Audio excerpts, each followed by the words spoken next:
Good morning to all of you guys. Arunoday IAS में आप सभी लोगों का स्वागत है। मेरा नाम है अमित कपूर और हम लोग चर्चा कर रहे हैं, बात कर रहे हैं उस कंप्लीट सिलेबस की जो कि प्रारंभिक परीक्षा के लिए इंपॉर्टेंट है। ठीक है, प्रारंभिक परीक्षा में कंप्लीट सिलेबस हम करा रहे हैं मात्र 150 घंटे में। ठीक है, तो history, geography, polity, economy, environment और साइंस एंड टेक्नोलॉजी। ठीक है, इन मुद्दों पे हम लोग बात कर रहे हैं, इन सब्जेक्ट्स को हम लोग पूरा करेंगे मात्र 150 घंटे में। जो नए व्यूअर हैं ध्यान देंगे कि भाई इसको एटलीस्ट आपको 2 बार देखना है और जो क्लास शेड्यूल एक बार देख लेंगे आप तो देखेंगे कि जो क्लास शेड्यूल हमारा ये रहता है कि पॉलिटी जो है सुबह 9 से 10 है और history plus art and culture 11 से 12 है, ज्योग्राफी 3 से 4 है और इन्वायरमेंट 4 से 6 और इकोनॉमी ये 8 बजे से 9 बजे के बीच में चलता है। ठीक है, एक खास बात मित्रों देखो, अरुणोदय आईएएस बड़े स्तर पर मेंटरशिप प्रोग्राम चलाता है जहां से सेलेक्ट होने की उम्मीद जो है वो बढ़ जाती है। ठीक है, एटलीस्ट आपको पीटी और मेंस में कोई प्रॉब्लम नहीं होगी, तो जो भी जुड़ना चाहते हैं वो अरुणोदय आईएएस से जुड़ सकते हैं। ठीक है, हाँ मेंटरशिप की मैं बात कर रहा हूँ। मेंटरशिप प्रोग्राम बड़े स्तर पर चलाया और बड़े स्तर का मतलब मैं अगर बोल रहा हूँ तो उसका आप मतलब समझ सकते हैं। ठीक है, चलो हम लोग स्टार्ट करते हैं। जैसे कि एज यूजुअल 11 से 12 क्लास है ये तमाम सारे मुद्दों पर हमने यहाँ पे बात कर ली है। हमने देखा हुआ था कि ये जो फेज है 1905 से 1919 के बीच का, इसको हमने पूरा कंप्लीट कर लिया हुआ था। और अब जो हम लोग चर्चा कर रहे हैं वो एक नया फेज है जो कि आप जानते होंगे कि वो 1919 से लेके 1939 का फेज है। ठीक है, तो हमने मित्रों एक बात जो है यहाँ पे एक टॉपिक हमने कर लिया हुआ है। ये मॉन्टेग्यू चेम्सफोर्ड की जो सुधार आए हुए थे, एक उत्तरदायी शासन की बात कर रहे थे मॉन्टेग्यू जो है 1917 में, वो हमने देख लिया हुआ था और यहाँ पे कांग्रेस ने कैसे आलोचना की हुई थी इसका मूल्यांकन भी कर लिया था। आज जो हम बात करने वाले हैं वो रॉलेट एक्ट के बारे में बात करने वाले हैं यहां से। ठीक है, यहां से बात करेंगे और फिर गांधी जी का अभ्युदय, इसके बाद में चंपारण, अहमदाबाद और इसके बाद में खेड़ा में गांधी जी की जो उपलब्धियां थे उसके बारे में हम लोग चर्चा करेंगे। ठीक है, तो इसको हम लोग फटाफट देख लेते हैं। इसके बाद में ये आप देखेंगे कुछ फेज सांप्रदायिकता का विकास का फेज आएगा, यहां से भी हम लोग चर्चा करेंगे। ठीक है, बातें समझ में आ गई होंगी। तो हमने 1919 का अधिनियम कर लिया हुआ था, उसका मूल्यांकन भी देख लिया हुआ था, दोष देख लिए थे और कांग्रेस की प्रतिक्रिया भी देख ली थी। आज जो हम लोग बात करने वाले हैं रॉलेट एक्ट 1919, हाँ ये आया हुआ था और इसकी क्या आप कह सकते हैं कि कमजोरियां थी, किस वजह से विवाद हुआ था कि आप देखेंगे कि बड़े स्तर पर आंदोलन होते हैं भारत में। ठीक है, तो रॉलेट एक्ट की अवधारणा कहां से आई थी और क्यों आई थी, ये सारी चीजें हम लोग जानने वाले हैं। और ध्यान रखना, रॉलेट एक्ट तो आ गया था लेकिन इसके बाद में जो आंदोलन हुए हैं वो पूछा जाएगा कि ये बताइए रॉलेट एक्ट के बाद में या उसके विरोध में क्या क्या चीजें घटित हुई हैं। ठीक है, हाँ ये नहीं पूछेगा रॉलेट एक्ट, हालांकि एक बार पूछ भी दिया था कि भाई रॉलेट एक्ट को किस कमिटी के आधार पर गठित किया गया था, किस कमिटी के आधार पर इसका जो अधिनियम लाया गया हुआ था, तो ये सारे मुद्दे भी आपको जानने। लेकिन इंपॉर्टेंट क्या चीज हो जाती है, मेरा मोटिव यही होता है, पढ़ाने का मकसद यही है कि क्वेश्चन कहां से आएगा। ठीक है, तो क्वेश्चन आते हैं कि रॉलेट एक्ट के बाद में कौन कौन सी घटनाएं घटित हुई हैं। ठीक है, कौन इसके बाद में आंदोलन चला हुआ, यूपीएससी ऐसे इस तरह पे क्वेश्चन पूछता है।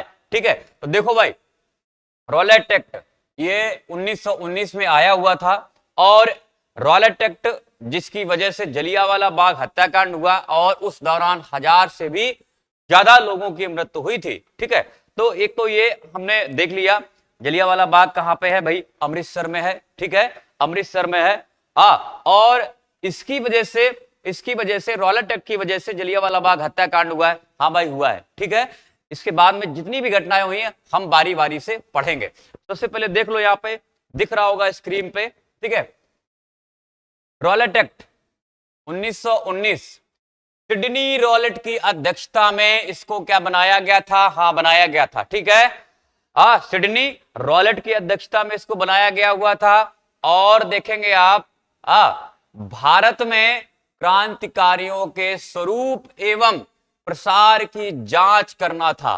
किस वजह से इसका गठन किया गया हुआ था, भारत में क्रांतिकारियों के स्वरूप एवं प्रसार की जांच करना, जैसा कि हम देख रहे थे कि दूसरे फेज में जो क्रांतिकारी थे, दूसरे फेज में काफी ज्यादा आपने देखा हुआ था कि 1913 से लेके जब तक दूसरा विश्व युद्ध चलता रहता है तो उनको क्या लगता है, क्रांतिकारियों को क्या लगता था, अब एक मौका है कि ब्रिटिशर्स को उखाड़ फेंका जाए, उनको यहां से भगाया जाए। तो उस टाइम की ये बात है कि भाई क्रांतिकारियों के स्वरूप और प्रसार की जांच करने के लिए इसका गठन किया गया था और एक विशेष न्यायालय की स्थापना यहाँ पे हुई थी। एक विशेष न्यायालय की स्थापना यहाँ पे हुई थी, ठीक है, ध्यान रखेंगे इसको भी। और सेडिशन कमेटी की सिफारिश पर ये आधारित था, ये क्वेश्चन पूछा गया है तो ध्यान रखेंगे। कौन सी कमेटी थी? सेडिशन कमेटी की सिफारिश पर ये आधारित था और गांधी जी द्वारा रॉलेट सत्याग्रह में होम रूल लीग का प्रयोग भी किया गया था। क्वेश्चन पूछा गया है, ध्यान रखना इसी स्टेटमेंट पे कि गांधी जी ने रॉलेट सत्याग्रह में होम रूल लीग का प्रयोग किया था। हाँ भाई किया हुआ था, उनके सदस्यों को बोला हुआ था कि आप आइए, आह्वान करिए, इसके लिए रॉलेट एक्ट के विरुद्ध आह्वान करिए, आंदोलन करिए। तो हाँ, इन्होंने प्रयोग किया हुआ था और इसको क्या बोला जाता था? इसको काला एक्ट भी कहा गया है, इसको काला एक्ट भी कहा गया है, काला कानून इसको बोला गया है, ठीक है। और भी इसको देख लो, फैक्ट है, बिना वकील, बिना अपील और बिना दलील वाला कानून भी इसको कहा गया है, ठीक है। तो आपने देखा बिना वकील, बिना अपील और बिना दलील वाला भी इसको कानून कहा गया है। क्यों ऐसा कहा गया है, क्यों ऐसा कहा गया अभी हम लोग देखेंगे, चिंता नहीं करना है, ठीक है, चिंता नहीं करना है। चिंता करो किसकी? एग्जाम की। आपको क्या करना, मैं यहाँ पे सारी चीजें बता दूंगा। रॉलेट एक्ट क्या था? रॉलेट एक्ट सन 1919 में मार्च महीने में 10 तारीख को जो है वो ब्रिटिश भारत की लेजिस्लेचर एवं इंपीरियल लेजिस्लेटिव काउंसिल द्वारा पारित किया गया था। और इस कानून के तहत तो भारतीय ब्रिटिश सरकार को लोगों पर अधिकार करने की अधिक शक्ति मिल गई थी। पॉइंट को नोट कर लिया जाए, हालांकि हमने इसको बोल्ड कर रखा हुआ है, इसको कलर भी कर रखा हुआ है। क्यों ये लाया गया था? इसके तहत भारतीय ब्रिटिश सरकार को लोगों पर अधिकार करने की और ज्यादा शक्ति दे दी गई थी। और इस एक्ट को रॉलेट कमीशन भी कहा जाता है, क्योंकि इस एक्ट को लाने के लिए एक कमेटी बनाई गई थी जिसके अध्यक्ष सर सिडनी रॉलेट थे, न्यायाधीश थे ये, और जिनके नाम पर ही इस एक्ट का नाम रखा गया था। इसके अलावा इसे ब्लैक एक्ट भी कहा जाता है, ब्लैक कानून भी कहा जाता है। जो हमने वहां पे लिख के बताया हुआ था वो आपको यहाँ पे सारा स्लाइड में मिल रहा है, ठीक है। रॉलेट एक्ट लाने का कारण क्या था?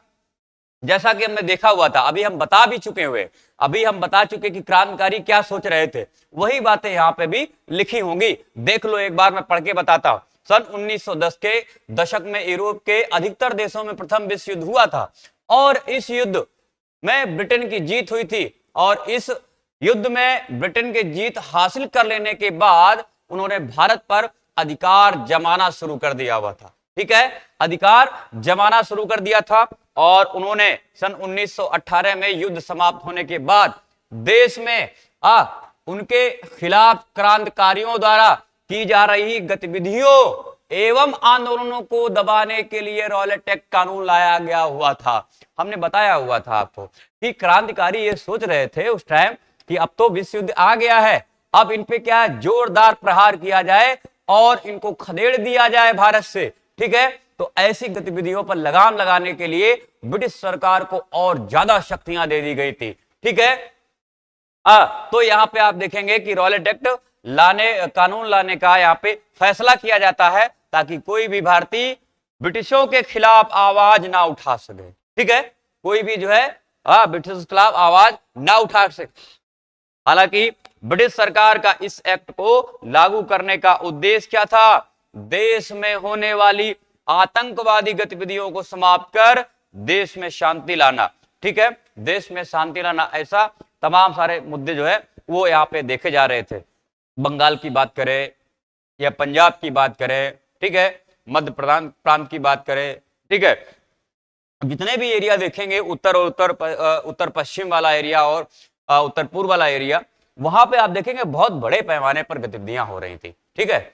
और बंबई की बात करें, ठीक है, तो यहां पे जितनी भी आप देखेंगे तमाम सारी गतिविधियां हो रही थी और ब्रिटिशर्स जो है बहुत परेशान थे। ठीक है, रॉलेट एक्ट के तहत ब्रिटिश सरकार के अधिकार देख लो, क्या क्या राइट्स मिले हुए थे।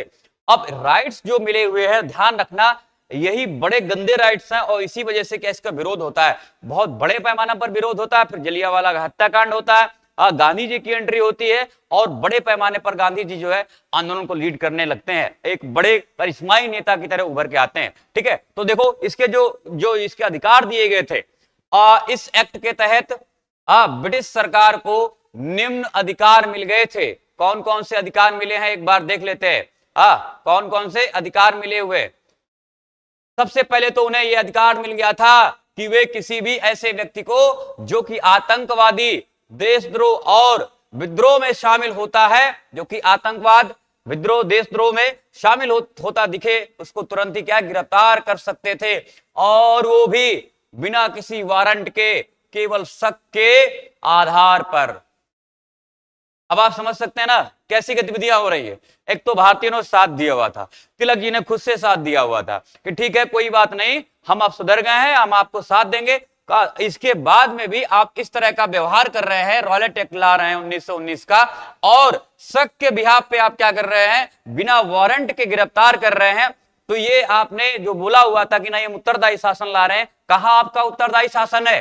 तो सबसे पहली बात ये तो इनको ये अधिकार दिया गया था। इसके अलावा गिरफ्तार किए गए लोगों को बिना किसी भी कार्रवाई के एवं बिना किसी को जमानत दिए 2 साल तक जेल में रखने का अधिकार भी ब्रिटिश सरकार को प्राप्त था। अब आप मुद्दा समझ सकते हैं, 2 साल ना तो आप कोई बिना किसी भी कार्रवाई के और ना भी आप देखेंगे कोई जमानत भी नहीं ले सकते थे, 2 साल तक की आपको जेल में रखा जाएगा, ऐसा प्रावधान किया गया था। ठीक है, यहां तक का गिरफ्तार किए गए लोगों को यह भी नहीं बताया जाता था कि उन्हें किस धारा के तहत गिरफ्तार कर जेल में डाल दिया गया है, और उन्हें अनिश्चित काल तक नजरबंद भी रखा जाता था। अनिश्चित काल तक पता ही नहीं होता था कि किस आधार पर हमें गिरफ्तार किया गया है, कब तक रखोगे, कहां रखोगे, कुछ भी नहीं पता होता था।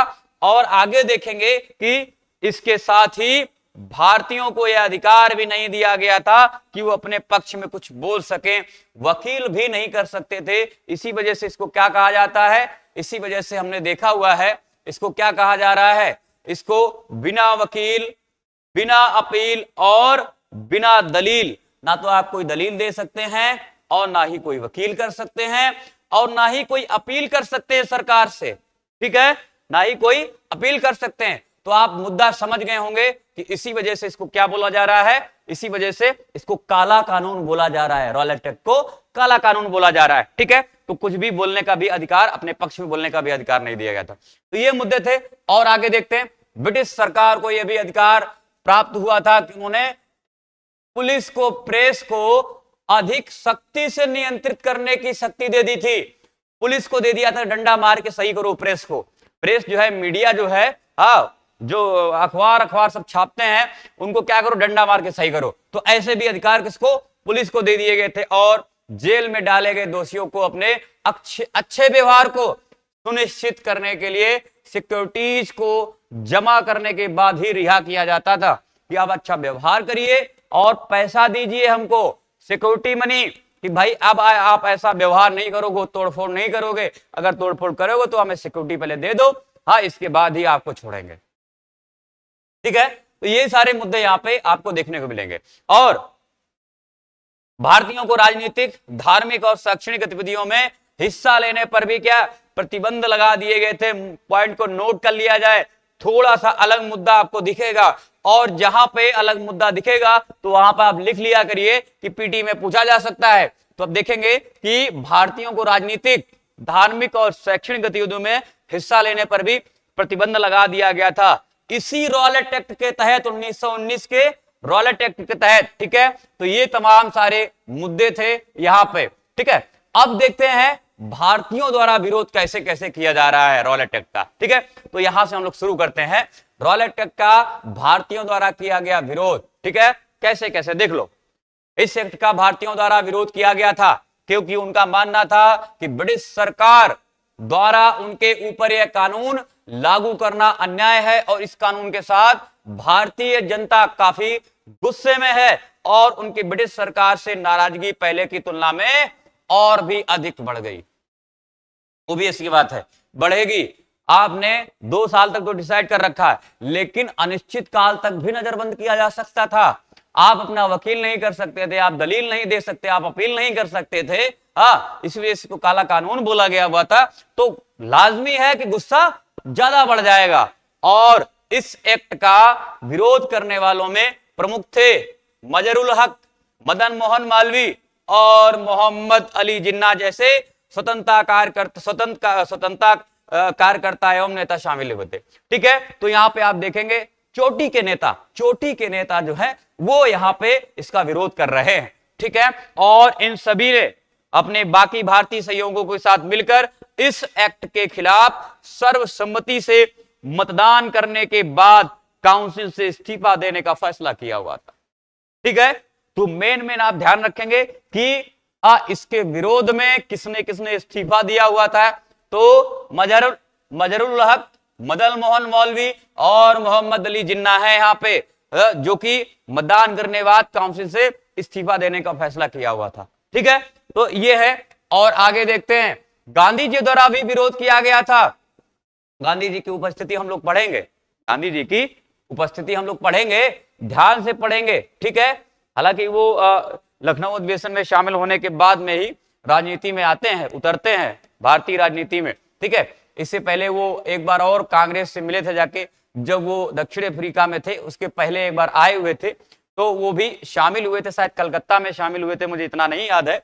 लेकिन वो इससे पहले भी कांग्रेस में शामिल हुए थे, लेकिन कोई भाषण नहीं दिया हुआ था, कुछ भी नहीं, बस शामिल हुए थे, केवल सदस्य भी नहीं थे उस टाइम पे। ठीक है, तो हम लोग बात करेंगे। लेकिन अभी क्या है, गांधी जी द्वारा भी विरोध किया जा रहा है। और इस कानून के प्रस्तावित होने के बाद विशेष रूप से गांधी जी ने इस कानून की आलोचना की, और क्योंकि उन्हें लगता था कि केवल एक या कुछ लोगों द्वारा किए गए अपराध के लिए लोगों के एक समूह को दोषी ठहराना, उन्हें सजा देना, ये नैतिक रूप से गलत है, ये नैतिकता नहीं है, ये नैतिकता नहीं है कि आप जो है एक दो इक्का दुक्का लोगों के जो ऐब है, जो एक तरह से आतंकवादी गतिविधियों में लिप्त है, उनकी वजह से पूरे भारतीयों को सजा मिले। ठीक है, तो गांधी जी भी इसका विरोध कर रहे थे, और गांधी जी ने इसके खिलाफ आवाज उठाते हुए इसे समाप्त करने के प्रयास में अन्य नेताओं के साथ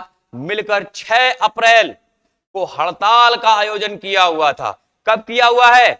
6 अप्रैल को हड़ताल का आयोजन किया था। और हड़ताल वह विरोध है जहां भारतीयों ने सभी व्यवसाय स्थगित कर दिए और ब्रिटिश कानून के प्रति अपनी नफरत दिखाने के लिए उपवास भी किया हुआ था। एक उपवास कब हुआ था? एक उपवास कब हुआ था? कमेंट करके बताएंगे। बता देता हूं भाई, 1905 में हुआ था, जब स्वदेशी एवं बहिष्कार आंदोलन हो रहा था, जब बंगाल विभाजन हुआ था, तो इसके जस्ट बाद देखेंगे आप, उपवास हुआ था। और वहां पे जो भी व्यवसाय थे वहां से भी लोगों ने क्या कर दिया था? स्थगन कर दिया था। तो ये चीजें हम पहले भी देख चुके हैं। गांधी जी क्या है यहां पे इन मुद्दों को लेके हुए रॉलेट एक्ट के विरोध में ऐसे मुद्दे अपनाते हैं। ठीक है, ऐसे जो है हथियार अपनाते हैं विरोध के लिए। और गांधी जी द्वारा शुरू किए गए इस हड़ताल आंदोलन को रॉलेट सत्याग्रह कहा जाता है। ये जो हड़ताल करी हुई थी ना उन्होंने नेताओं के साथ मिलकर 6 अप्रैल को, जो उपवास किए गए थे वो किसके लिए थे? इसी हड़ताल को हम लोग क्या बोलते हैं? रॉलेट सत्याग्रह बोलते हैं। ठीक है, और भी यहाँ पे कुछ नहीं है, और यहाँ पे कुछ भी नहीं है, बस यही है। यही हड़ताल क्या है? रॉलेट सत्याग्रह का रूप लेती है। ठीक है, और इस आंदोलन ने अहिंसा के रूप में शुरुआत की थी, किंतु इसके बाद इसमें हिंसा एवं दंगे का रूप ले लेती है ये, जिसके कारण गांधी जी ने इसे खत्म करने का फैसला किया हुआ था। क्योंकि आप देखेंगे गांधी जी के 2 ही उद्देश्य थे, और कह सकते हैं 2 ही आप कह सकते हैं हथियार थे, सत्य और अहिंसा की बात करते थे। ठीक है, उसी पे वो काम करते थे। सत्य और अहिंसा उनके 2 ही हथियार थे। ठीक है, उसी पे काम करते थे, इस वजह से उन्होंने इसे खत्म करने का निर्णय लिया हुआ था। दरअसल आप देखेंगे एक तरफ लोग दिल्ली में हड़ताल को सफल बनाने में लगे हुए थे, तो दूसरी तरफ पंजाब एवं अन्य राज्यों में तनाव का स्तर बढ़ने के कारण दंगे भड़क उठे थे, और कोई भी उस समय अहिंसा का मार्ग नहीं अपना रहा था। जिसके चलते गांधी जी और कांग्रेस पार्टी के अन्य सदस्यों द्वारा इसे बंद करना पड़ा हुआ था। ठीक है, तो इसको बंद भी बहुत जल्दी कर दिया गया, क्योंकि आप देख रहे थे कि जनता भी उतनी परिपक्व नहीं है। ठीक है, उतनी परिपक्व नहीं है। ओके, तो ये सारे मुद्दे हमने देख लिए हुए यहां पे।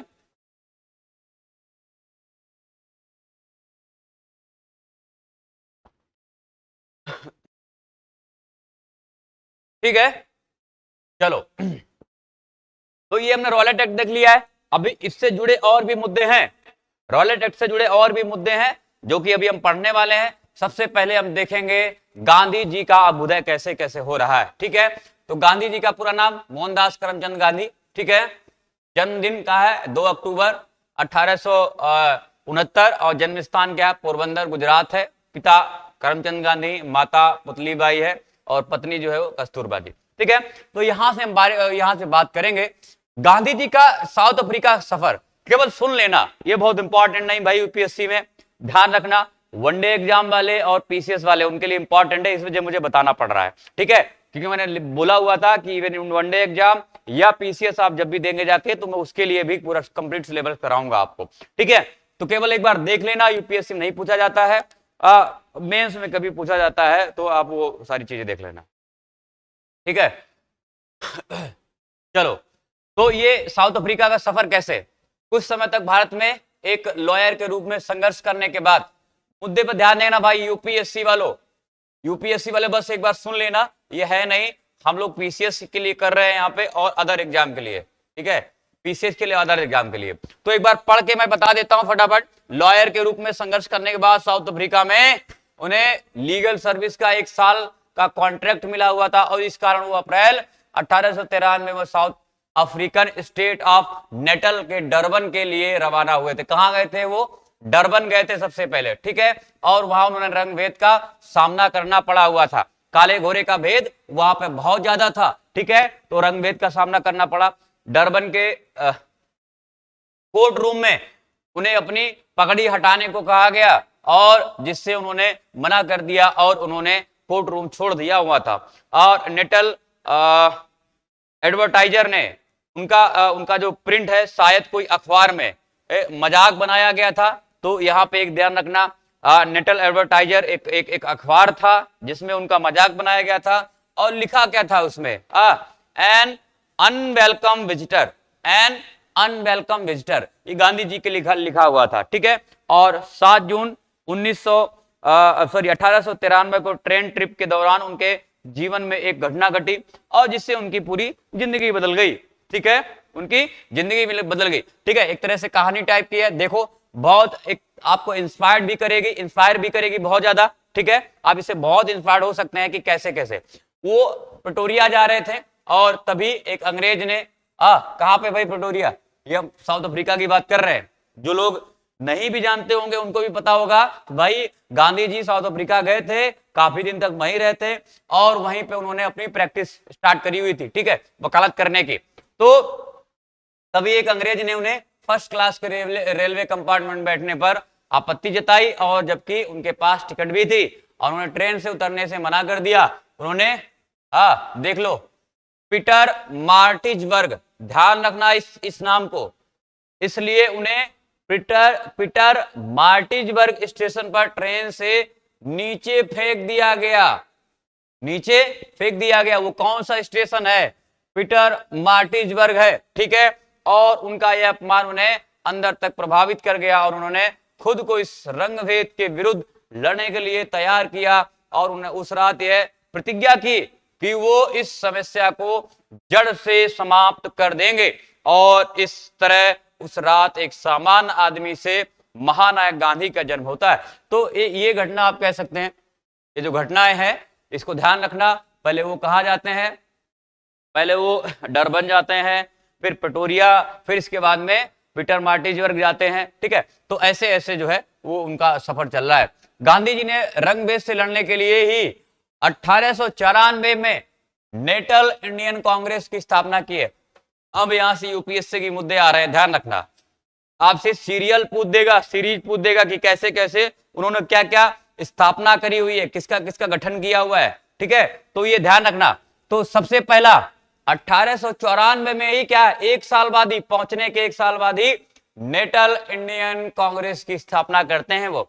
और एक साल के कॉन्ट्रैक्ट के बाद उन्होंने जब भारत लौटने की तैयारी की, और उससे पहले नेशनल लेजिस्लेटिव असेंबली में भारतीयों को वोट देने से वंचित कर दिया गया, और उनके साथियों ने भी उन्हें लेजिस्लेशन के खिलाफ लड़ाई जारी रखने के लिए आश्वस्त किया। और इस तरह आप देखेंगे कि इस तरह गांधी जी ने अंतरराष्ट्रीय स्तर तक इस मुद्दे को उठाया हुआ था। ठीक है, इस मुद्दे को उठाया हुआ था। ठीक है, कि वोट देने से जो वंचित कर दिया गया था, इस मुद्दे को उन्होंने अंतरराष्ट्रीय स्तर पर उठाया हुआ था। ओके, वर्ल्ड वॉर के दौरान उन्होंने साउथ अफ्रीका में ब्रिटिश सरकार की मदद की हुई थी। ठीक है, ब्रिटिश सरकार की मदद की हुई थी। और जब ये देखेंगे वर्ल्ड वॉर में उन्होंने मदद की हुई थी, तो यहीं पे उनको एक खिताब दिया जाता है, जिसे याद रखना, उनका नाम क्या नाम है, केसर ए हिंद। ये कौन खिताब देता है, केसर ए हिंद। ठीक है, ये खिताब कौन देता है, ये अंग्रेज ब्रिटिश सरकार देती है, जब वो वर्ल्ड वॉर के दौरान ब्रिटिश सरकार की मदद करते हैं साउथ अफ्रीका में। ठीक है, और वास्तव में गांधी जी ने अपने जीवन में पहली बार साउथ अफ्रीका में ही नागरिक समानता के लिए रैली निकाली हुई थी, और अपने नॉन वायलेंट प्रोटेस्ट को सत्याग्रह का नाम दिया हुआ था। तो सत्याग्रह की अवधारणा जो है, उन्होंने पहले ही एक्सपेरिमेंट कर लिया हुआ था साउथ अफ्रीका में। ठीक है, तो यहां पे उन्होंने कोई दिक्कत होनी नहीं चाहिए थी जब भारत आए हुए थे, तो अपने नॉन वायलेंट प्रोटेस्ट को ही उन्होंने सत्याग्रह नाम दिया हुआ था। वर्ल्ड वॉर और जुलू रिबेलियन के लिए किए गए उनके प्रयासों के लिए ब्रिटिश सरकार ने उनकी अनुशंसा भी की हुई थी, और अनुशंसा करने के बाद आप देखेंगे केसरे हिंद की उपाधि भी उन्हें दी गई थी। हो सकता आगे कहीं लिखा हो, लेकिन नहीं अगर लिखा होगा तो मैंने आपको बता दिया हुआ है। ठीक है, और 1906 में गांधी जी ने अपने जीवन का पहला असहयोग आंदोलन किया था, जिसे उन्होंने सत्याग्रह का नाम दिया था। ये कहां पे किया है, ध्यान रखना, दक्षिण अफ्रीका में किया हुआ है, भारत में वो नहीं, अभी भारत में वो है नहीं अभी। ठीक है, तो कहां पे ये किया गया है, ये साउथ अफ्रीका में इस सत्याग्रह या असहयोग आंदोलन का शुरुआत उन्होंने की हुई है। ठीक है, और ये असहयोग आंदोलन साउथ अफ्रीका के ट्रांसवाल गवर्नमेंट के भारतीयों पर लगाई जाने वाली पाबंदियों की प्रतिक्रिया में थी। और ये जो पाबंदी थी, देख लो, जिसमें हिंदू विवाह को नहीं मानना भी शामिल था। तो किसके एवज में जो है उन्होंने इस सत्याग्रह या असहयोग आंदोलन की शुरुआत की थी, तो वह कहां पे की थी, नाम याद रखना, ट्रांसवाल में की हुई थी, और भारतीयों पर लगाई जाने वाली पाबंदियों की प्रतिक्रिया में थी। ठीक है, ये जो असहयोग आंदोलन चलाया गया हुआ था, और उसमें क्या शामिल था, हिंदू विवाह को वैध नहीं माना जाता था, लीगल नहीं माना जाता था। ठीक है, तो उसके एवज में उन्होंने असहयोग आंदोलन चलाया था, कहां पे, ट्रांसवाल में, साउथ अफ्रीका के ट्रांसवाल में। ठीक है, और कई वर्षों तक ये संघर्ष चलने के बाद सरकार ने गांधी जी के साथ कई भारतीयों को जेल में डाल दिया हुआ था, और आखिर में दबाव के चलते साउथ अफ्रीका की सरकार ने गांधी जी और जनरल जैन क्रिश्चियन के स्मट के मध्य हुए समझौते को स्वीकार कर लिया, और इसके अनुसार जिसके अनुसार वहां पर हिंदू विवाह को मान्यता मिली, और भारतीयों के लिए पोल टैक्स को समाप्त कर दिया गया। ठीक है, गांधी जी 1914 में जब भारत लौटे, तो तमाम सारे मुद्दों पर हम बात करने वाले। ठीक है, तो ये आप देख रहे हैं यहाँ पे कि पोल टैक्स समाप्त करवाया, हिंदू विवाह को मान्यता यहाँ पे दिलवाई उन्होंने, असहयोग आंदोलन चलवा दिया। ठीक है, तो तमाम सारे वहां पे सुधार किए हुए थे उन्होंने। ठीक है, तो ये सफर है, ये गांधी जी का सफर है जिस तरह से चला हुआ है, और आगे हम लोग देखेंगे कुछ और भी मुद्दों पर। ठीक है,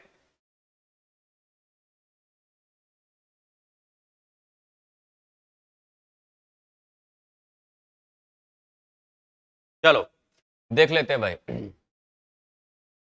गांधी जी का भारत की स्वतंत्रता के लिए योगदान। अब यूपीएससी वाले तैयार हो जाओ, यूपीएससी वालों तैयार हो जाओ यहां से। ठीक है, और वनडे एग्जाम वाले इसी में लपेटे में आ जाएंगे। ठीक है, यू स्टेट पीसीएस, लेकिन यूपीएससी वाले खासकर ध्यान देंगे। महात्मा गांधी जी ने स्वतंत्रता के लिए बहुत संघर्ष किए हुए, हमेशा शांति से आंदोलन करने पर विश्वास करते थे, पर विश्वास करते थे। और उन्होंने बहुत सारे आंदोलन किए जिन्होंने अंग्रेजी हुकूमत को हिलाकर रख दिया हुआ था। चंपारण और खेड़ा आंदोलन, सबसे पहले हम लोग बात करेंगे कैसे कैसे इसकी शुरुआत होती है और वो क्यों ऐसे आंदोलन में पहले शामिल होते हैं जाके। तो एक बार देखना, गांधी जी क्या करते थे, उनको सबसे पहली बात तो उनको करिश्माई नेता बुलाए। ब्रिटिशर्स तो उनको कैरिस्मेटिक लीडर बोलते थे, करिश्माई नेता बोलते थे। ठीक है, क्यों ऐसा होता था? क्योंकि जब आप गांधी जी कोई आह्वान करते थे तो उनके पीछे आप देखेंगे पूरी जनता लगी जाती थी। ठीक है, और वो आप कह सकते हैं इतना उनके अंदर कॉन्फिडेंस होता था कि वो जहां से निकलते थे पूरा हुजूम का हुजूम उनके साथ निकलने के लिए तैयार होता था। ठीक है, तो वो ऐसी अब वो ऐसा क्यों करते, मतलब ऐसा लोग क्यों करते थे? गांधी जी की आदत देखना, जब भी आप पढ़ेंगे गांधी जी को तो होता क्या था कि वो किसी भी काम को करने के लिए पहले वो एक्सपेरिमेंट करते थे। ठीक है, खुद पे पहले अप्लाई करते थे, इसके बाद में देखते थे कि चीजें सफल होंगी कि नहीं होंगी। तो खुद पे पहले प्रैक्टिकल करते थे, इसके बाद में देखते थे कि हाँ ये चीजें अब बेहतर ढंग से काम कर पा रही हैं या नहीं कर पा रही हैं। ठीक है, तो इसी वजह से उनको करिश्माई नेता बोला जाता था। और आप देखेंगे उस टाइम तक जब गांधी जी का एरा रहता है, उस टाइम तक विश्व में ऐसा कोई करिश्माई नेता नहीं होता है जिस तरह के गांधी जी रहते हैं कि एक आह्वान पे पूरे आप कह सकते हैं जो भी भारतीय थे, करोड़ों भारतीयों की एक आवाज वो बन जाते थे। ठीक है, तो इस वजह से इनको क्या बोला जाता है? करिश्माई नेता बोला जाता है। आज भी इन पे रिसर्च हो रही है तमाम जगह। भारत तो नहीं रिसर्च करता है, बहुत कम ही लोग करते हैं। अमेरिका खूब करता रहता है रिसर्च। ठीक है, तो इनके बारे में जानना चाहता है कि भाई कैसे ऐसा हो सकता है। ठीक है, तो अपने आप में बहुत बड़े लीडर हैं और इनके बारे में हम लोग बात करने वाले हैं। ठीक है, तमाम लोग देखो तमाम सारी उल्टी सीधे बातें बोलते रहता है गांधी जी के बारे में। इंडिया में उनको पता ही नहीं कि गांधी जी क्या थे। ठीक है, तो ठीक है, अब क्या कर सकते हैं, स्वतंत्र हो गए हैं तो जिन्होंने स्वतंत्रता दिलवाई उनके बारे में ही इज्जत नहीं करते हैं तो फिर क्या। देखो भाई, हम लोग स्टार्ट करते हैं। चंपारण और खेड़ा आंदोलन 1918 में गांधी जी ने ब्रिटिश लैंडलॉर्ड्स के खिलाफ चंपारण आंदोलन का नेतृत्व किया हुआ था। तो ध्यान रखना, ये ब्रिटिश लैंडलॉर्ड के खिलाफ था, जो कि वहां पे आप देखेंगे बिहार के चंपारण में कुछ खेती वेती कराते थे और बोलते थे कि इतने हिस्से इतनी खेती के इतने हिस्से पे आपको क्या करना पड़ेगा, नील की खेती करनी पड़ेगी। तो यहाँ पे जो है वो चंपारण आंदोलन का नेतृत्व करते हैं। वो किसके खिलाफ है? ये भाई ब्रिटिश लैंडलॉर्ड के खिलाफ है। और उस समय अंग्रेजों द्वारा नील की खेती के संबंध में किसानों पर जो रूल्स लगाए जा रहे थे उससे व्यथित होकर आखिर में इन किसानों ने गांधी जी से सहायता मांगी और जिसका परिणाम जो है वो अहिंसक आंदोलन के रूप में हुआ और जिसमें जीत गांधी जी की होती है। तो गांधी जी कोई भी चीजें करते हैं तो एक्सपेरिमेंट पहले कर लेते हैं और उन्होंने ये इसी आप देखेंगे गांधी जी ने इस आंदोलन को, छोटे से आंदोलन को लीड क्यों किया हुआ था? देखना चाहते थे कि सफल होगा कि नहीं होगा और आप देख रहे हैं कि वो सफल भी हो गए थे यहाँ पे। तब उनको हिम्मत मिलती कि नहीं, अब तो हम कुछ ना कुछ अच्छा कर पाएंगे यहाँ पे। ठीक है, तो एक तरह से गांधी जी की यहाँ पे जीत होती है और ये आंदोलन भी कैसा रहा था? अहिंसक आंदोलन रहा था। बकायदा कोई बहुत लड़ाई झगड़ा नहीं हुआ था, कोई विरोध प्रदर्शन नहीं हुए थे, कुछ भी नहीं हुआ था, बस अहिंसक रूप से हुआ था।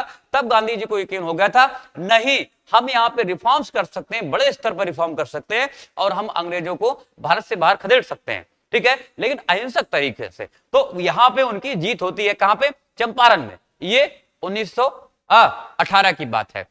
और 1918 में खेड़ा में जब बाढ़ आई तब वहां के किसानों को टैक्स में छूट की जो सख्त आवश्यकता थी यहां पे, और उस समय भी गांधी जी ने अहिंसक आंदोलन से यहां पे देखेंगे अंग्रेजों तक अपनी बात पहुंचाई हुई थी। ठीक है, तो एक तो हमने देख लिया, एक तो हमने यहां पे देख लिया कि भाई ये चंपारण का सबसे पहला था और इसके बाद में खेड़ा का होता है। अच्छा, सीरियल भी पूछा जाता है कभी कभी, तो सीरियल भी ध्यान रखना क्या है, चंपारण पहले हुआ है फिर खेड़ा हुआ है। ठीक है, इसके बाद में हम देखेंगे एक और आंदोलन होता है जो कि अहमदाबाद मिल वालों का होता है। ठीक है, उसकी बात हम लोग करेंगे। और यहाँ पे देखेंगे कि ये भी कैसा रहता है, जो खेड़ा का होता है, खेड़ा देखेंगे ये भी अहिंसक आंदोलन से अंग्रेजों तक की अपनी बात पहुंचाते हैं। तो अहिंसक तरह से काम हो रहा है और इस आंदोलन में भी गांधी जी को बहुत बड़ा जन समर्थन मिला हुआ था। अतः मई 1918 में सरकार ने टैक्स की राशि में छूट दे दी हुई थी। ठीक है, टैक्स की राशि में छूट दे दी थी। नेक्स्ट देखिए कि भारत में गांधी जी का पहला असहयोग आंदोलन कौन था। तो 1919 में भारत पर जब ब्रिटिश का शासन था तब गांधी जी राजनैतिक आंदोलन कर रहे थे और उस समय ही अंग्रेजों द्वारा एक रॉलेट एक्ट लाया गया था जिसकी हम लोग चर्चा कर चुके हैं और जिसके अनुसार बिना किसी सुनवाई के क्रांतिकारियों को सजा दी जा सके ऐसा प्रावधान अंग्रेजों ने बनाया हुआ था और गांधी जी ने इसका क्या पुरजोर विरोध किया था और उन्होंने इसके खिलाफ सत्याग्रह और शांतिपूर्ण आंदोलन भी किए हुए थे। ठीक है, आंदोलन भी किए हुए थे। ठीक है, थोड़ा विस्तार से पढ़ते हैं हम लोग चंपारण के बारे में। चंपारण, अहमदाबाद और खेड़ा की बात करेंगे। ठीक है, तो ये कैसे शुरू होता है, क्योंकि यूपीएससी देखो क्वेश्चन पूछता है, ये सबका फेवरेट है, यूपीएससी का भी है प्लस स्टेट पीसीएस का भी फेवरेट है और प्लस जो है कोई अदर एग्जाम होते हैं उनका भी ये फेवरेट है। ठीक है, तो यहां से लगातार यहां से क्वेश्चन पूछे जाते हैं। तो सबसे पहली बात, चंपारण सत्याग्रह क्या था, आंदोलन क्या था। तो अंग्रेजों द्वारा अंग्रेजों के विरुद्ध गांधी जी के नेतृत्व में कई आंदोलन हमारे देश में किए गए थे और इन्हीं आंदोलनों में एक आंदोलन का नाम है चंपारण सत्याग्रह। ठीक है, चंपारण सत्याग्रह जो कि किसानों से जुड़ा हुआ था मुद्दा। ध्यान रखना यूपीएससी बहुत ही चालाकी की तरह से क्वेश्चन पूछती है। ये आंदोलन किससे जुड़ा हुआ है, किसानों से आंदोलन जुड़ा हुआ है। ठीक है, चंपारण, वैसे नाम भी ऐसे ही अब तो लिखा जा रहा है जिससे कि आपको याद हो सके, चंपारण किसानों का आंदोलन। ठीक है, तो ध्यान रखना किससे जुड़ा हुआ है, ये किसानों से जुड़ा हुआ है। शुरुआत देखिए कब होती है, इसकी जो शुरुआत होती है 19 अप्रैल 1917 को होती है। यहाँ पे डेट क्या गलत लिख रही है, यहाँ पे ये ध्यान रखना। ठीक है, 1917 है। ठीक है, 1917 है, ये ध्यान रखना। ठीक है, तो 19 अप्रैल 1917 को ये शुरू किया जाता है। ठीक है, पीडीएफ में आपको करेक्शन करके मिल जाएगा, प्रॉब्लम नहीं करना। ठीक है, दिक्कत नहीं होगा। ठीक है, नेक्स्ट देखिए, तो यहाँ पे 1917 में इसकी शुरुआत होती है। चंपारण जो है ये बिहार राज्य का एक जिला है और इस जिले के किसानों की मदद करने के लिए इस आंदोलन को शुरू किया गया था। ठीक है, और जिसके चलते आंदोलन का नाम चंपारण रख दिया गया। तो कहां शुरू हुआ है ये, बिहार के चंपारण से, इस वजह से इसका नाम जो है वो चंपारण पड़ा हुआ, चंपारण सत्याग्रह, चंपारण आंदोलन पड़ा हुआ था। और इस जिले के किसानों से जबरदस्ती नील की खेती करवाई जा रही थी, जबरदस्ती नील की खेती करवाई जा रही थी और जिससे इस जिले के किसान काफी परेशान थे क्योंकि नील की खेती करने के लिए उनकी जमीन खराब हो रही थी। तमाम सारे आप देखेंगे उसमें और भी चीजें उगाई जा सकती, लेकिन नहीं, अंग्रेज क्या कर रहे थे, नील की खेती करवाना चाह रहे थे। ठीक है, तो यहाँ पे उनकी जमीन खराब हो रही थी और किसानों को उनके खेत के अधिकतर भाग, जैसे कि आप देखेंगे 20 हिस्से में से 3 भाग, 20 हिस्से में से 3 भाग में ये खेती करने के लिए मजबूर किया जा रहा था और जिसके कारण किसान किसी भी खाने की चीज की खेती नहीं कर पा रहे थे। ठीक है, तो खाने पीने की चीज जैसे गेहूं है, कोई सब्जी है वगैरह वगैरह, वो सब नहीं उगा पा रहे थे। तो नील की खेती करवा रहे थे और यही व्यवस्था है, इस व्यवस्था को क्या बोला जाता है, तिनकठिया पद्धति के नाम से भी जाना जाता है। तिनकठिया मतलब क्या, 3 काठा जमीन पे क्या करना है, 3 काठा मतलब 3 बीघे जमीन पे 3 भाग, आप देख रहे हैं ना, 20 हिस्से में से 3 भाग में क्या करना होता था, ये नील की खेती करनी होती थी। मतलब 3 काठा जमीन पे आपको नील की खेती करनी होगी, इसी वजह से इसको क्या बोला गया, तिनकठिया पद्धति। ठीक है, इसी वजह से इसको तिनकठिया पद्धति, जिनको नहीं पता था उनके लिए है कि भाई तिनकठिया पद्धति क्यों बोला जाता था इसको। ठीक है, तो तिनकठिया पद्धति भी किससे जुड़ी हुई है, चंपारण सत्याग्रह से जुड़ी हुई है, क्योंकि 3 काठा जमीन पर नील की खेती करवाना चाहते थे।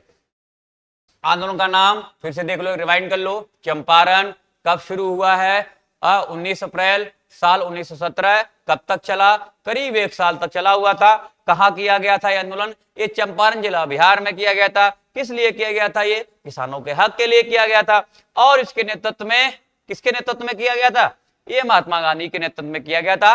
और ये स्टेट पीसीएस वालों, एक बार आप लोग भी ये नाम याद कर लेना और वनडे एग्जाम वालों ये नाम याद कर लेना, कि किन किन राजनेताओं ने इसमें हिस्सा लिया हुआ था। तो ध्यान रखना यहाँ पे कि यहाँ पे कहा जाता है राजकुमार शुक्ल जो है उनके कहने पर गांधी जी जो है लखनऊ में आए हुए थे, तो राजकुमार शुक्ल जो है वो भी आए हुए थे। तो उन्होंने समस्या देखी हुई थी अपने चंपारण बिहार के किसानों की, भाई यहाँ पे ये प्रॉब्लम है। तो गांधी जी को किसी तरह से मनाया गया हुआ था। तो यहाँ पे आप देखेंगे कि जो सहयोगी थे, जो मना के ले गए थे, वो राजकुमार शुक्ल जो थे वो ले गए थे, ठीक है, गांधी जी को मना के। राजकुमार शुक्ल जो है वो यहाँ पे उनको क्या ले जाते हैं, गांधी जी को मनाते मनाते चंपारण ले जाते हैं। और ये नाम याद रखना जो कि इससे जुड़े हुए थे, ब्रजकिशोर प्रसाद थे, राजेंद्र प्रसाद जो कि हमारे प्रथम भारतीय राष्ट्रपति थे, अनुग्रह नारायण सिन्हा, रामनवमी प्रसाद और जेबी कृपलानी और इत्यादि। ठीक है, तो यहाँ पे हमने देख लिया हुआ है 5-6 लोग हैं, नाम याद रखना स्टेट पीसीएस वालों और अदर एग्जाम वालों। ठीक है, यूपीएससी में ये सब नहीं पूछा जा रहा है, ना ही पूछा जाता है। हाँ, अब याद रखना यूपीएससी वालों, ये चीजें आपको ध्यान रहनी चाहिए, क्या क्या इसके बाद में हुआ है। ठीक है, आपने देखा कि भाई चंपारण सत्याग्रह तो घटित हो गया, लेकिन इसके बाद में क्या हो रहा है देख लो। चंपारण कृषि समिति का गठन किया गया था, ध्यान रखना, इसका गठन किया गया था। कई बार यूपीएससी पूछ देता है कि चंपारण कृषि समिति का जैसी कोई अवधारणा विद्यमान नहीं थी, नहीं भाई थी, इसका गठन किया गया था। और इस दौरान ब्रिटिश सरकार को गांधी जी की ताकत का अनुभव हो चुका था और ब्रिटिश सरकार ने किसानों की शिकायतों की जांच के लिए एक समिति का गठन किया हुआ था और इस समिति का हिस्सा स्वयं गांधी जी भी थे। ध्यान रखना, गांधी जी भी इससे जुड़े हुए थे। कई बार यूपीएससी घुमा के पूछ देता है कि गांधी जी इसका हिस्सा नहीं बने हुए थे, बने हुए थे। ठीक है, और इस समिति के गठन के कुछ महीने के भीतर चंपारण कृषि विधेयक भी पारित किया गया था। पॉइंट को नोट कर लिया जाए पीटी के लिए, एक चंपारण कृषि विधेयक भी पारित किया गया था और इस विधेयक की मदद से किसानों की काफी राहत कर दी गई थी और जमींदारों की मनमानी पर लगाम भी लगा दी गई थी। ध्यान रखना कि ऐसा नहीं है कि चंपारण कृषि विधेयक पारित हुआ तो जमींदारों की मनमानी फिर भी चलती रही, नहीं, लगाम लग गई थी और किसानों के लिए अधिक मुआवजा देने और खेती पर नियंत्रण देने का जिक्र भी इसमें किया गया हुआ था और इस तरह से गांधी जी ने यहाँ के किसानों की मदद की हुई थी। ठीक है, क्या क्या मुद्दे थे ये भाई यूपीएससी से यहां पूछा जाएगा। ठीक है, आपके पास में 3-4 आप देख रहे हैं यहाँ पे सिर्फ स्टेटमेंट दिए गए हैं और इसी पे खेल जाता है यूपीएससी, तो आपको भी इसी पे खेलना है। ठीक है, आपको भी इसी पे खेलना है। चंपारण सत्याग्रह से जुड़ी अन्य बातें देख लो। सत्याग्रह भारत में गांधी जी का पहला डिसओबीडियंस मूवमेंट था। ठीक है, और इस मूवमेंट के ये अवज्ञा बोलते हैं, अवज्ञा। ठीक है, डिसओबीडियंस मूवमेंट था और इस मूवमेंट के साथ ही अंग्रेजों को गांधी जी की ताकत के बारे में पता चल गया था और इसी आंदोलन के दौरान पहली बार संत राउत ने गांधी जी को बापू कहा था। किसने कहा हुआ? बापू नाम से पुकारा था। किसने? संत राउत ने कहा था और इसके बाद से गांधी जी को बापू कहा जाने लगा था। चंपारण सत्याग्रह मूवमेंट के 100 साल होने पर सरकार ने स्वच्छता से जुड़ी योजनाओं को बिहार में शुरू किया हुआ था और इस राज्य में सीवरेज प्रोटेस्ट शुरू किया गया था और इस प्रोजेक्ट यहाँ पे शुरू किया गया था, सीवरेज प्रोजेक्ट शुरू किया गया था और सरकार ने 1000 करोड़ रुपए का यहाँ पे इसके लिए दिया हुआ था। ठीक है, तो ये तमाम सारे मुद्दे किए थे, हमें याद कर रखना है यहाँ पे। एक तो ये पहला अवज्ञा आंदोलन था और दूसरा इनको बापू किसने कहा हुआ था और इसके बाद में गांधी जी अब बापू के नाम से पुकारे जाने लगे हुए थे। ठीक है, तो ये मुद्दे हमने देख लिए हुए और देखिए रॉलेट एक्ट के विरुद्ध सत्याग्रह प्रथम जन आंदोलन, ये भी गांधी जी ने चलाया हुआ था। क्या क्या इसमें अवधारणाएं अपनाई गई थी, मुद्दा बड़ा है, एक बार देख लो। रॉलेट एक्ट के विरुद्ध सत्याग्रह प्रथम जन आंदोलन था ये गांधी जी का। ठीक है, प्रथम जन आंदोलन था। गांधी जी ने फरवरी 1919 में प्रस्तावित रॉलेट एक्ट के विरोध में देशव्यापी आंदोलन का आह्वान किया हुआ था, किंतु संवैधानिक प्रतिरोध का जब सरकार पर कोई असर नहीं हुआ तो गांधी जी ने सत्याग्रह प्रारंभ करने का निर्णय लिया हुआ था। और याद करो भी, हम पिछले कुछ मुद्दों पर हम लोग बात कर रहे थे, ये वही जो आंदोलन था, जो सत्याग्रह था, जिसको हम लोग क्या बोलते हैं, रॉलेट सत्याग्रह के नाम से भी जाना जाता है। तो सत्याग्रह सभा गठित की गई थी और होम रूल लीग के जो युवा थे, ऐसे युवा सदस्यों से वो संपर्क कर, ध्यान रखना, पॉइंट को नोट किया जाए, संपर्क कर अंग्रेजी हुकूमत के विरुद्ध संघर्ष करने का निर्णय लिया हुआ था। तो एक बार यूपीएससी पूछ दिया हुआ था, यूपीएससी ने कैसे क्वेश्चन पूछा हुआ था, आप देखेंगे, यकीन नहीं करेंगे कि अच्छा, ऐसा यकीन नहीं होता ना कि गांधी जी ऐसा कर सकते, नहीं, गांधी जी ने ऐसा किया हुआ था कि गांधी जी ने अपने एक तरह से ऐसा कुछ आलोचनात्मक टाइप का पूछा हुआ था कि शायद अपने फायदे के लिए होम रूल लीग के सदस्यों का उपयोग किया हुआ था। ठीक है, हालांकि उन्होंने कहा था संपर्क किया हुआ था, लेकिन वहां पे यूपीएससी पूछा था उपयोग किया हुआ था। हाँ, तो वह उपयोग किया हुआ था, उपयोग किया हुआ है। तो होम रूल लीग के युवा सदस्यों से संपर्क कर अंग्रेजी हुकूमत के विरुद्ध संघर्ष करने का भी उन्होंने क्या निर्णय लिया हुआ था। और प्रचार कार्य प्रारंभ हो गया, राष्ट्रव्यापी हड़ताल, उपवास तथा प्रार्थना सभाओं के आयोजन का फैसला किया गया था। ध्यान रखना, ये जो सत्याग्रह है, रॉलेट एक्ट के विरुद्ध जो सत्याग्रह है, जिसको प्रथम जन आंदोलन बोला जा रहा है, इसमें क्या क्या चीजें हुई थी? राष्ट्रव्यापी हड़ताल का आह्वान किया गया था, उपवास की बात की गई थी और प्रार्थना सभाओं की भी बात कही गई थी, ऐसे आयोजन की बात कही गई थी। इस मुद्दे पे हम लोग बात कर चुके हैं। और प्रमुख कानूनों की अवज्ञा तथा गिरफ्तारी देने की योजना भी बनाई गई थी कि भाई अपनी गिरफ्तारियां खुले दिल से दो। ठीक है, कि हम इसका विरोध करते हैं, हम रॉलेट एक्ट का विरोध करते हैं, तो खुले आप देखें बड़े पैमाने पर गिरफ्तारियां भी देने की योजना बनाई गई थी। आंदोलन के इस मोड़ के लिए कई कारण जो हैं वो जिम्मेदार थे। सबसे पहले देखेंगे, जन सामान्य को स्पष्ट दिशा निर्देश प्राप्त थे, रॉलेट एक्ट के विरुद्ध है ये बातें, ये रॉलेट एक्ट के विरुद्ध है बातें, ध्यान रखना। ठीक है, जन सामान्य को स्पष्ट दिशा निर्देश प्राप्त थे, किसान, शिल्पकार और शहरी निर्धन वर्ग सक्रियता से आंदोलन से जुड़ गया था और राष्ट्रीय स्वतंत्रता संघर्ष स्थायी रूप से जन सामान्य से संबद्ध हो गया था। ठीक है, तो क्या देख रहे हैं आप?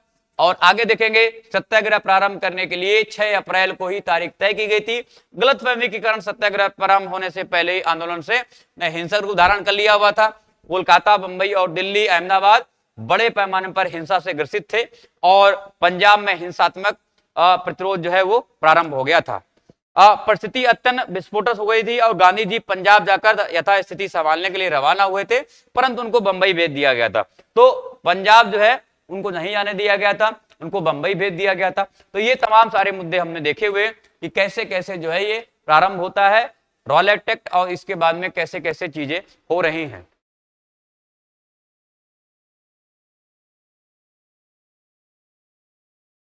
ओके, चलो भाई देखते हैं जलियांवाला बाग हत्याकांड, बड़ा मुद्दा है, देख लेते हैं एक बार फटाफट। ठीक है, जलियांवाला बाग हत्याकांड, अच्छा ये किसके एवज में प्रारंभ हुआ था? जलियांवाला बाग हत्याकांड कैसे हुआ था? रॉलेट एक्ट का विरोध हो रहा था। ठीक है, रॉलेट एक्ट का विरोध हो रहा था और उसी के आधार पर आप देखेंगे यहाँ पे तमाम लोग, आप कह सकते हैं वैसाखी का दिन था 13 अप्रैल को, और वहां पे लोग जमा हुए थे, भीड़ भाड़, और अंग्रेजों ने देखा और गोली चलवा दी। ऐसी चीजें यहाँ पे हुई थी। ठीक है, और ये तब की यहाँ पे आप देख रहे हैं 1919 का ये हमने फोटो लगा के रखी हुई है, और आप ये 2022 यहाँ पे कर सकते हैं। ठीक है, 2022 में ये स्थिति कैसी है? 2022 में गोलियों के निशान अभी भी हैं यहाँ पे, और उसको बाकायदा पुतवाया गया है भारत सरकार के द्वारा या पंजाब सरकार के द्वारा, और यहाँ पे निशान आज भी आपको दिखेंगे। ठीक है, ये निशान जो है गोलियों के निशान आज भी, आप कह सकते हैं बहुत बड़ी बात है, बहुत बड़ी बात है, क्योंकि सरकार ने अभी भी उनकी याद में कि भाई देखो एक बार कि अंग्रेजों ने किस तरह से अत्याचार किए हुए हैं, आज भी क्या है, दिल दहल उठता है इन सारी चीजों को देख के। तो ये पुरानी बातें हैं यहाँ पे, और ये आज भी क्या है, निशान यहाँ पे दिखेंगे आपको। तो 13 अप्रैल 1919 को जब पंजाब का जो सबसे बड़ा उत्सव बैसाखी मनाया जा रहा था, तब 50 ब्रिटिश जवानों ने इस काम को अंजाम दिया हुआ था, जिसको जलियांवाला बाग हत्याकांड बोलते हैं। और इन जवानों का नेतृत्व जो है वो जनरल डायर कर रहा था। ठीक है, डायर ने बिना किसी पूर्व चेतावनी के इन राइफलमैन को ये आदेश दिया हुआ था कि वो गोलियां चला दें। ठीक है, तो जनरल डायर जो है उसका नेतृत्व कर रहा है और वही क्या है यहां पे आदेश देता है। जलियांवाला बाग हत्याकांड के कारण क्या थे, एक बार देख लेते हैं फटाफट। जलियांवाला बाग हत्याकांड के दिन उस जगह एकत्र भीड़ आम भीड़ नहीं थी, वो सब वहां आम सभा के लिए आए थे और सभा में रॉलेट एक्ट का विरोध किया जा रहा था। वास्तव में फरवरी 1919 में इंपीरियल लेजिस्लेटिव काउंसिल द्वारा एक लेजिस्लेशन पास किया गया था, जिसके अनुसार क्रांतिकारियों पर चलने वाले मुकदमे पर बिना किसी सुनवाई के निर्णय जो है वो किया जा सकता था, जो कि सीधा सीधा रॉलेट एक्ट है। ठीक है, और इसके अलावा और भी कई ऐसे नियम थे जिसे तर्कसंगत नहीं थे, जिसे तर्कसंगत नहीं माना जा सकता था। और अंग्रेजों का उद्देश्य डिफेंस ऑफ इंडिया एक्ट के रिप्रेसिव प्रोविजन को रिप्लेस करना था, और ये सब कुछ जस्टिस रॉलेट कमिटी के द्वारा किया गया था। ठीक है, SAT रॉलेट कमिटी के द्वारा 1918 में पेश किया गया था और पेश की गई रिपोर्ट के आधार पर ही ये सारी चीजें हो रही थी। तो इनका उद्देश्य था अंग्रेजों का डिफेंस ऑफ इंडिया एक्ट के रिप्रेसिव प्रोविजन को रिप्लेस कर दिया जाए, रॉलेट एक्ट लाया जाए और क्रांतिकारी गतिविधियों पर अंकुश लगाया जाए या उनको खत्म कर दिया जाए। तो उसके आप देखेंगे ये 1918 में योजना बनती है और 1919 में ये रॉलेट एक्ट बन के तैयार हो जाता है। ठीक है, अभी हम लोग रॉलेट एक्ट से ही जुड़े बातें कर रहे हैं। रॉलेट एक्ट से जुड़ी बातें इस वजह से हो रही हैं क्योंकि इसका बड़े पैमाने पर विरोध हुआ था। इससे भी हम निकल नहीं पा रहे, इससे निकल नहीं पा रहे क्योंकि गांधी जी भी उसी से जुड़ गए थे। जलियांवाला बाग हत्याकांड भी हो गया था और तमाम सारे नेताओं ने इस्तीफा दे दिया हुआ था, तो अभी हम इससे निकल नहीं पा रहे हैं। ठीक है, निकलेंगे। ठीक है, देखो तो जलियांवाला बाग हत्याकांड के कारण क्या क्या थे, तो यहाँ पे आम सभा थी और ये रॉलेट एक्ट के विरोध में आप कह सकते हैं कि ये जनसभा हो रही थी यहाँ पे, और यहीं पे जनरल डायर जो है वो गोली चलाने का आदेश दे देता है और इस एक्ट को पूरे देश में विरोध हुआ। इस एक्ट का पूरे देश में विरोध हुआ। गांधी जी ने देशवासियों से इसका विरोध करने की अपील की हुई थी, जैसा कि हम जानते हैं, जिसके परिणाम स्वरूप ही जलियांवाला बाग में सभा हो रही थी। और ऐसी तनावपूर्ण परिस्थिति में ही दो क्रांतिकारियों सत्यपाल और सैफुद्दीन किचलू को गिरफ्तार भी कर लिया गया था, जिस कारण अमृतसर शहर में तनावपूर्ण स्थिति बनी हुई थी। ठीक है, तो यहां पे आप वो तो मुद्दा छोड़ दीजिए, लेकिन ये जो जलियांवाला बाग हत्याकांड हुआ है ये किसके विरोध में आप कह सकते हैं कि रॉलेट एक्ट के विरोध में था। लेकिन सबसे बड़ी बात है कि जो इनके जो दो क्रांतिकारी नेता थे, एक तो सत्यपाल थे और सैफुद्दीन किचलू जो थे, ये जब गिरफ्तार कर लिए गए थे तो वो जनसभा हो रही थी। ठीक है, और ऐसी जनसभा को देख करके है थोड़ा अंग्रेज भड़क गए और गोली चलवा दी हुई थी। तो मेन आप देखेंगे क्या कारण था, सत्यपाल और सैफुद्दीन किचलू को गिरफ्तार किया जाना ही जलियांवाला बाग हत्याकांड का मेन कारण बनता है। ठीक है, जलियांवाला बाग हत्याकांड का। और ऐसे में देखेंगे क्या चीजें घटित होती है। रविन्द्रनाथ टैगोर ने वापस की अपनी उपाधि। जलियांवाला बाग हत्याकांड की जानकारी जब रविन्द्रनाथ टैगोर को मिली तो उन्होंने इस घटना पर दुख प्रकट करते हुए अपनी नाइटहुड की उपाधि वापस लौटा दी। तो मुद्दे को ध्यान रखना भाई, मुद्दे को ध्यान रखना। गांधी जी ने कैसरे हिंद की उपाधि अपनी यहां पे नहीं लौटाई थी। नाइटहुड की उपाधि जो है वो जलियांवाला हत्याकांड के विरोध में किसने वापस की हुई है, रविन्द्रनाथ टैगोर ने वापस की हुई है। और टैगोर ने लॉर्ड चैम्सफोर्ड जो उस समय भारत के वायसराय थे उनको पत्र लिखते हुए इस उपाधि को वापस करने की बात कही और टैगोर को ये उपाधि साल 1915 में दी गई थी। ठीक है, तो गांधी जी यहां पे कोई अपनी चीज कह सकते उपाधि नहीं, वो कब उपाधि वापस करेंगे, कई बार होता है क्या है आप लोग गलत कर देते हैं, गांधी जी ने अपनी उपाधि, ऐसा कुछ नहीं है।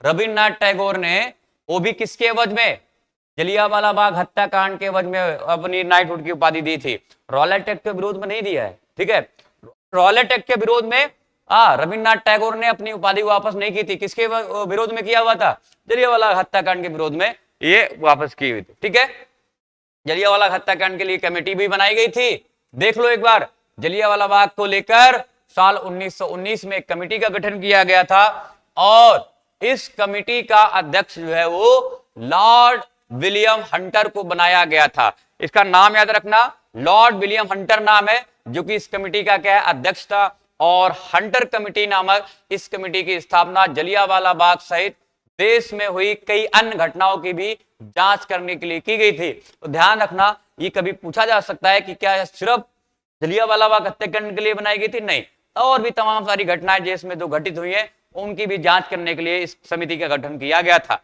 और इस कमेटी में विलियम हंटर के अलावा 7 और भी लोग थे, जिसमें कुछ भारतीय भी मौजूद थे। इस पॉइंट को भी नोट कर लिया जाए कि कई बार आप कंफ्यूज करते हैं कि नहीं ऐसा कैसे हो सकता है, भारतीय कैसे आ सकते हैं, तो अंग्रेज बनाते थे। नहीं, इसमें भारतीय भी थे, इसमें कुछ भारतीय भी पार्टिसिपेट कर रहे थे, शामिल थे। और इस कमेटी ने जलियांवाला बाग हत्याकांड के हर पहलू की जांच की हुई थी और कोशिश की हुई थी कि जिन्होंने गोली चलवाई हुई है उनको सजा मिले, ठीक है। लेकिन आप देखेंगे कि अंग्रेजों की कमेटी है तो फिर काम भी वैसे ही होगा, कोई सजा वजा का प्रावधान नहीं किया गया था यहाँ पे, ठीक है। और देखेंगे आगे, मार्च 1920 को इस कमेटी ने अपनी रिपोर्ट को सार्वजनिक किया। हंटर कमेटी की रिपोर्ट में डायर के कदम को एकदम गलत बताया गया था। पॉइंट को नोट कर लिया जाए यहां पे कि भाई जो डायर ने एक तरह से जो निर्णय लिया हुआ था, ये हंटर कमेटी जो है, आप देखेंगे पहली बार ऐसा हो रहा होगा कि एक अंग्रेज जो है एक अंग्रेज का विरोध कर रही है। तो हंटर कमेटी ने इसको कतई गलत बताया कि ये पूरी तरह से गलत है, ऐसा नहीं होना चाहिए था, जनरल डायर जो है वो दोषी है, ऐसा ऐसा कुछ यहाँ पे बोला गया था। और इस रिपोर्ट आने के बाद 23 मार्च 1920 को डायर को दोषी पाते हुए उन्हें सेवानिवृत्त कर दिया गया था। विंस्टन चर्चिल जो उस समय secretary of state for war थे, उन्होंने इस नरसंहार की आलोचना भी की थी और साल 1920 में हाउस ऑफ कॉमन्स में कहा था कि जिन लोगों की गोली मारकर हत्या की गई थी उनके पास कोई भी हथियार नहीं थे, बस लाठियां थी। तो अंग्रेज भी क्या है, इससे बड़े आप कह सकते हैं बड़ा विरोध अंग्रेजों द्वारा भी हो रहा था कि डायर ने ऐसे कैसे कर दिया, ठीक है, कैसे कर दिया। तो अंग्रेज भी यहां पे मान रहे हैं। तो ध्यान रखना, हंटर कमेटी भी दोषी मानती है और उसी के एवज में क्या है, डायर को क्या दोषी मानते हुए उसको सेवानिवृत्त कर दिया गया था। तो ऐसा बिल्कुल मत मानना कि नहीं नहीं ऐसा नहीं हुआ था। हाँ भाई ऐसा हुआ था, पहली बार आप देखेंगे कि भाई उनको दोषी करार दिया गया हुआ था, ठीक है, दोषी करार दिया था। अब मित्रों कल हम बात करेंगे खिलाफत आंदोलन की और उसी के साथ में असहयोग आंदोलन को जोड़ के देखेंगे। तो यहां से हम लोग कल बात करेंगे, ठीक है। आप लोग इसको देखते रहो और आप इसको लोग देखते रहो। जिनको पीडीएफ चाहिए भाई, आज पीडीएफ सबको मिल जाएगी, ठीक है, आज जो है वो पीडीएफ सबको मिल जाएगी। तो पीडीएफ कहां मिलेगी एक बार देख लो।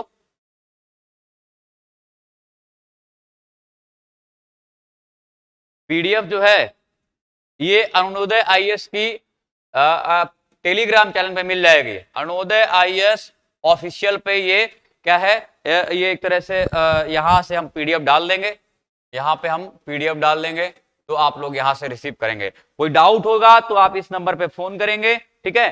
तो हम लोग मिलते हैं अभी क्लास हमारी एक और है 3 बजे, वहां पे हम लोग मिलेंगे, ठीक है। Thanks to all of you, bye bye.